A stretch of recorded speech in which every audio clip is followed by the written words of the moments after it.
बड' सेंग्रा इउटुब चेनेलाव फिन खनसे गासैखौबो बराय हरनाय जाबाय। नोंसोरनि सायाव मोनसे गोदान भिडिअनि सायाव आपडेट लानानै फैलायबाय आङो। बे मिउजिक भिडिअनि टाइटेल एबा मुङानो जादों बाइलें बाइलें 3।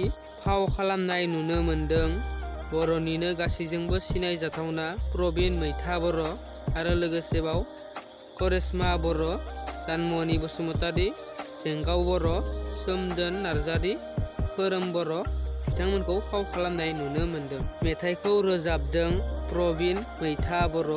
बे मिउजिक भिडिअआ रिलिज जानानै थांबाय सिफुं अफिसियेल चेनेलाव। बिथांमोना भिडिअखौ नायाखैबा आंनि भिडिअनि गेजेरजों नायनो हागोन। भिडिअनि लिंकखौ आं डिसक्रिपसनाव होनानै दोनदों, थांनानै क्लिक खालामनानै नायहैबानो जाबाय। सोरबाफोर आंनि चेनेलाव गोदानै फैदोंबा लाइक, कमेन्ट, शेयार, साबस्क्राइब खालामनो दाबाव आरो लोगोसे नेक्स्ट भिडिअआव लोगो मोनबावसिगोन।